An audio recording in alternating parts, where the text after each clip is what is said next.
Hey everyone, today's video is top 10 games to gift in 2022.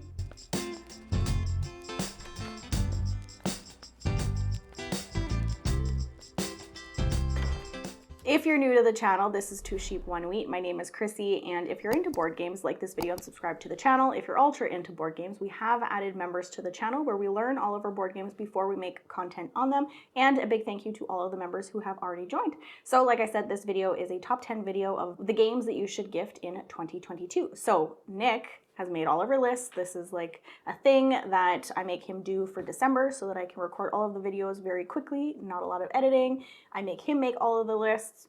So this is the top 10 list. We're gonna start off with heavy, and the price point for this is high because heavy games tend to have more things in them. So number 10 is Too Many Bones. A chip theory game, of course, so it includes chips, which also drives up the cost. It also has cloths, or like a mat, for the player board and everything, so that definitely adds to the cost as well. But this one is a lot of fun, a lot of fighting, helping everybody out together. This one is a very heavy game, and the rule book, it's a lot. It's a lot, but once you get to play it, it is a lot of fun. The characters are a lot of fun to play as, so that's why it is on number 10 on this list. So another heavy game is On Mars. On Mars is another fun one. You are basically, you know, terraforming Mars too. You're building up everything on Mars, but with this one, you're also able to go up into space, get the things that you need. So there's 2 different parts to the game that you can play strategy-wise to get what you need to complete some of your goals. There's lots of cards. You can basically choose and pick which one that you want to do, which will help you because you'll be able to figure out kind of which route that you're going through this game. But this one is a lot of fun. This is an Eagle Griffin game, a lot of fun too. And of course, this is a 𝒬𝒐𝒏 game. So again, it is pretty heavy. So that one was number 9 on Mars, and then we go into number 8. So the next 2 are medium heavy games, and again, the cost is still quite up there. So number 8 is In Too Deep. In Too Deep is a lot of fun. You're basically plugging into criminals. You're trying to collect things on them so that you can send them away. So you're plugged into them, you're trying to get intel, that's the word I was looking for. You're trying to get intel off of these bad guys, and the way that the whole game works, there's a lot going on in this game, and I think it's a really nice looking game too, with all of the different colors that they ended up putting on there. This is a Burnt Island game. It's very, you can tell that it's a Burnt Island game just by looking at it. It's a lot of fun. All the different things that you can do, all the different strategies that you're able to maneuver around. It's almost like a puzzle. You have control of the criminals that you're plugged into, but other players can kind of move things around on the board too. So you're basically trying to complete people being in certain places on the board and different items around the board as well, and they have to be placed a certain way to complete your cards that you're doing, but everyone else that's playing the game can also move those items around and the people and things. So it's a lot of fun. It's a nice interactive game because of that aspect of the game. So that was number 8. Then we go to Ark Nova. Ark Nova is basically, they compare this game to Terraforming Mars based on the way that the card systems work. This one is like a zoo. You're making world alliances and you're scoring up based off of icons.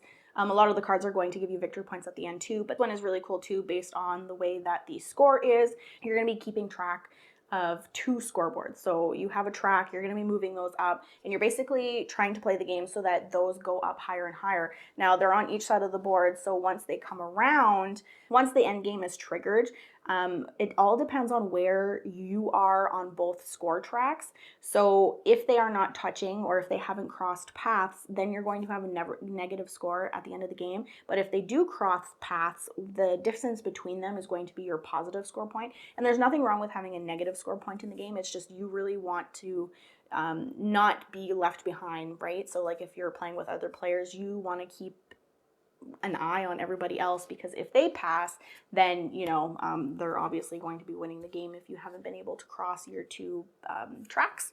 So, but I really enjoy the tracking system for Ark Nova. It's pretty fun, but it's a lot of fun to play. All the artwork and everything. It's a really nice looking game as well. So if you like Terraforming Mars, you may like Ark Nova if you haven't played it. So that is number 7. And then we go on to number 6. Number 6 and number 5 are going to be medium games. These are just a little bit less expensive because of the type of games that they are. So the first one, which isn't the first one, what did I say? It's number 5. So number 6, we have Encyclopedia. So Encyclopedia is another animal type game. You're basically traveling all around. This is a giant board with different areas on the board that's going to allow you to do different things throughout your travel to be able to find different animals and record them, put them in your book. And it's a very high scoring game as well. It's really nice to look at. I really like the art style for this game.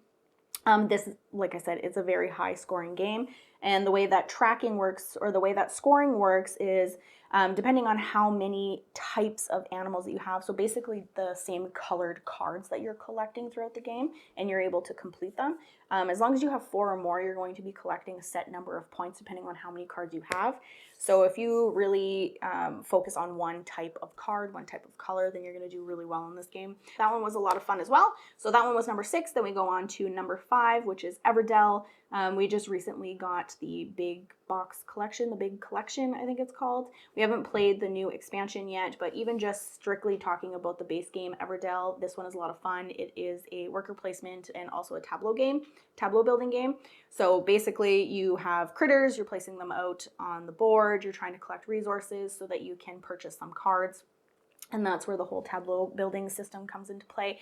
And you're going through different seasons as well. And the more seasons that you go through, the more workers that you're going to get, so that each of your seasons and each of your turns are going to last just a little bit longer because you have more workers to do so. The artwork in this one and also the Everdell tree really makes this game. I think this one would make a great gift. So that one is number 5. Then we go into number 4. Number 4 is a medium light game. Also, the cost is just a little bit less again. So the number 4 is Caper Europe. Caper Europe is the only game on this list, I think, that is a strictly 2-player game. The rest all play at a higher player count. So Caper Europe is basically a thief theme type game. It's a nice long board, and you're able to it's a card game as well, so you're going to have different thieves that you can select, and you're also going to collect different items that you're going to use to be able to steal some things. There's a lot of pull and tug with this game because you actually play across from each other on the board, and you're basically just trying to control. So this one does come with extra places. You're basically stealing artwork and things from different areas in the world. Like the one that I remember is Paris. So the artwork on the cards are going to represent the place that it's the location. It's got a set amount of rounds that you're playing in, and it also has a set number of money. So the most money that you can have is 10 coins. That is the whole thing. We did get the Kickstarter edition, so we did get metal coins with this one.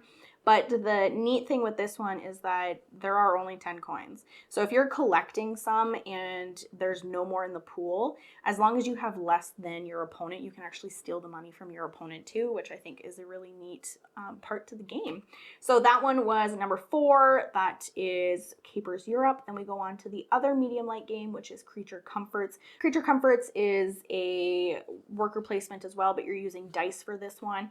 And it's a really neat, cute little game. So basically the story is that you're getting ready for hibernation. So you want to make your place as comfortable as possible. So you're able to go all the way around the board. You can collect some resources so that you can pay to make yourself comfortable by purchasing these cards and using the resources to be able to pay for them and use them in your home. And you can make things on the outside a little bit more comfortable as well too, so that actually creates extra worker spots so that you can go on. But yeah, this is a really cute game as well. So really, basically, you're just trying to make yourself comfortable. It is a really cute looking game. This is a KTBG game, and you can really tell by looking at it. It is a really good family game as well. So that one is number 3. Then we go on to our lighter games. These ones are not a hefty cost at all. So the number 2 is Tranquility. I have a love-hate with Tranquility because it's so quick, it's so easy to play, but if you can win or not is the goal. We have never won this game. It is so frustrating, but again, in such a good way that it's just one more time. Like, let's just do this one more time. I'm sure that we can win. So basically your goal is you have a huge grid out on the board and you're going to divide the deck into how many players are playing. And you have to, each person is going to place down a card, but they all have to match up. They all have to go in order. There is some leeway about the numbers, but as soon as you don't have a place for your card to go down, that's the end of the game and you have to start all over. We have come very close playing this game. It is the best, most frustrating game, lighter game that we have that we like to play. It's a lot of fun. Even though I say it's frustrating, it's definitely in the good way, and it's a lot of fun. So that is number 2. So then we go on to number 1. Number 1 is Trails. Trails to me is the lighter version of Parks. It is basically very similar, but just a little bit lighter. So basically the same scenario. You're still making your way through a trail, and you're still collecting victory points. You're still collecting resources, and you're still trying to pay for the locations, the cards that you go and visit. So it's basically the same thing. It's just a little bit lighter to me personally. That's how I find the game, but it's just equally as fun. It's a great game to get out on the table, and everyone would, I'm sure, enjoy it. So that is the top 10 games that we recommend for gifts for 2022. Hopefully you enjoyed this video. Hopefully a couple of games have intrigued you and you're able to check them out. So hopefully you enjoyed this video, and I will catch you next time.